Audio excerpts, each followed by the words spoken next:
Hi guys, Gaming Bear here. Right, what we're looking at today is the Tetrarch. It's on offer, doesn't often come up, and it was given away as a freebie. Now this is a paratroop tank going in with the paras, lightweight tank with a nice little gun, a little bit of armour. So let's have a look at the deal in the Wargaming shop at the moment. So you get 30 days of premium and the tank for £8.51.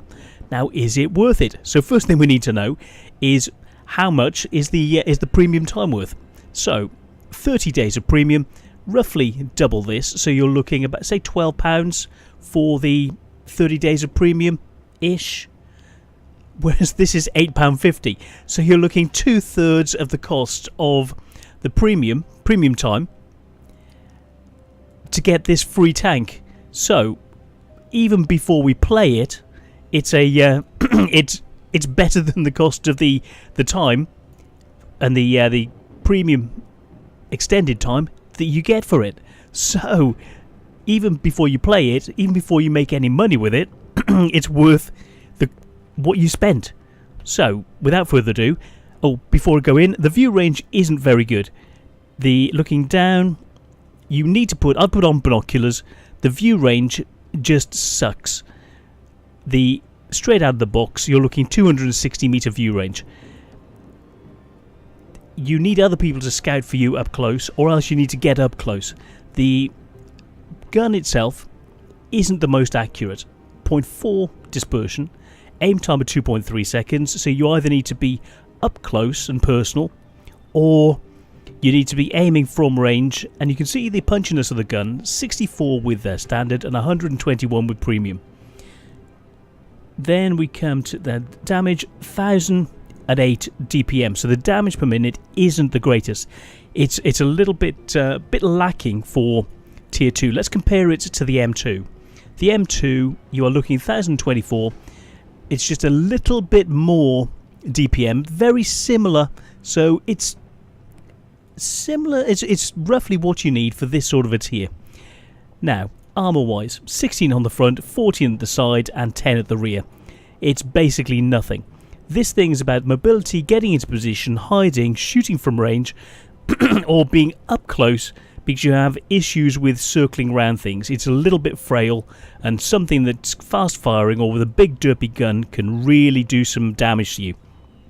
So without further ado, let's get in, see what we can do, and take it to the enemy. Okay, Ruinberg. Now, what you need to think of this as though it's a slightly faster moving, turreted tank destroyer, and work it like that. Don't rush in, otherwise you're going to die, because it's got no armor, so you're no good up close. You've got a punchy gun for range, and that's what we're going to do.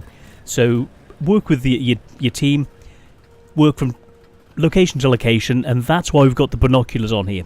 So we're going to work with the binoculars, help the team, shoot from range, and take the enemy to pieces, because you need to be able to bring the gun to bear, and the 0.4 accuracy is a bit of an issue, and the 2.3 second aim time is awful.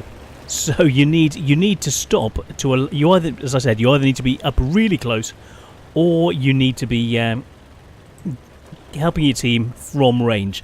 As you can see how wide the aiming reticule is already. So first thing first, let's get into position, get ready to assist, aim towards the centre, and see what we can find.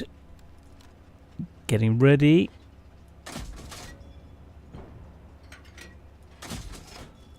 Shot in, good at range, and we've taken him out. So you can see what you can do with this. He's moved. Let's try a shot over there, see if I can just... He disappeared. Maybe that'll hit, maybe not. But we're the first with a kill, and you can see that this is pretty much how you can deal with it. Now down at C2, C3, one of our guys, there's been a mutual kill. Now let's try and aim over. Can we get any shots over towards the centre? So he's taken damage. Maybe we did hit him, I'm not sure. And I'd say it's time to move up. So you've got good mobility from position to position. Set up the binos. I'm going to move up to about E6 cover the centre and try and get shots into the likes of the Panzer II or the 127.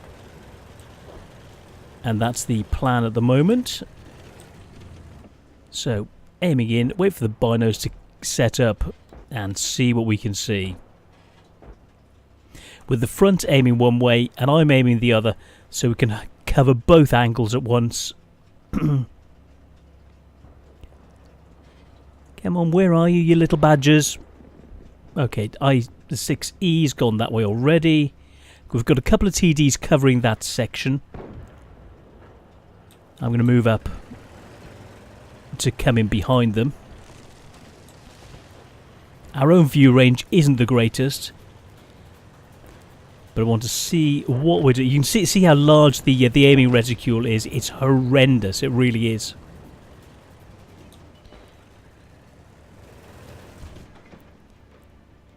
Okay, we know where he is now.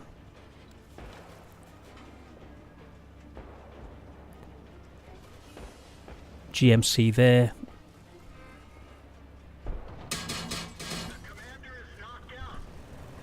Let's fix him. The GMC spotted us. The GMC is really giving us a bit of a kicking. We don't want to be here. He's just missed again. Let's not be here. Zigzag. Get over the corner of this so we got a bit of cover. Oh, not quite enough cover. It's a tricky thing. We probably will win, but you can see it's a bit finicky. The aiming time is slow. It's a punchy gun, slow to aim.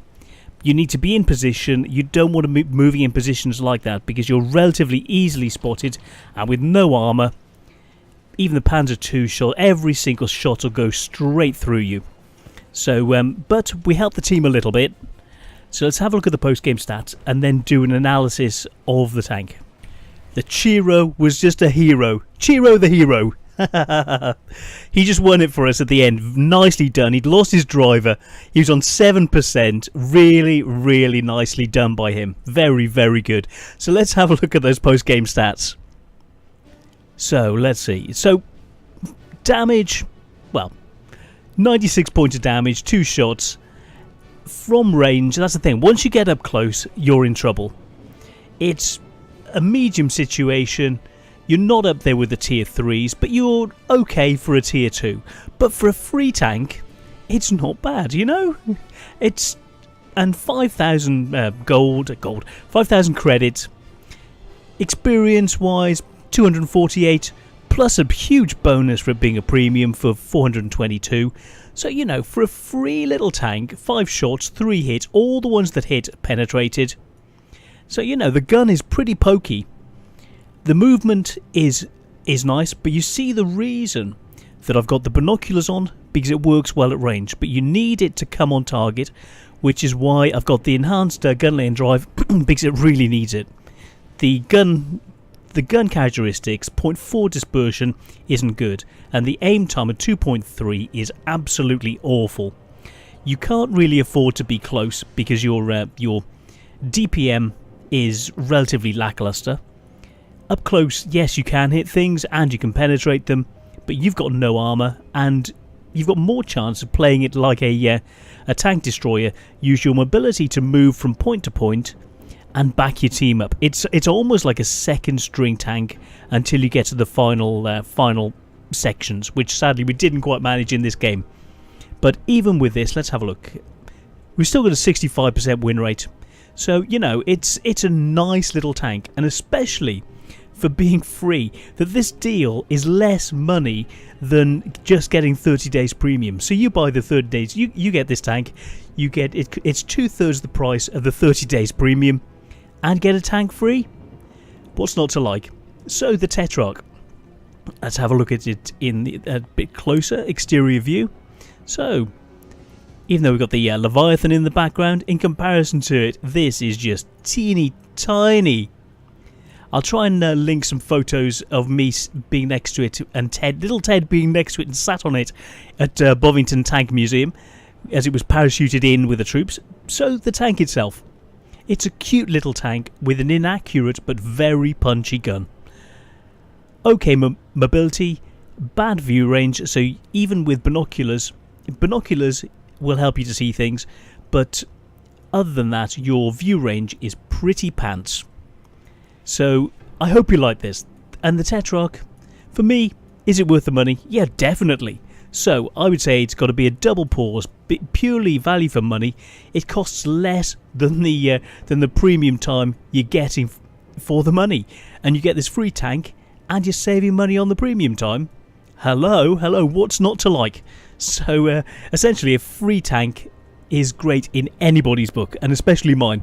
So thank you so much, guys, and see you on the next one. Bye.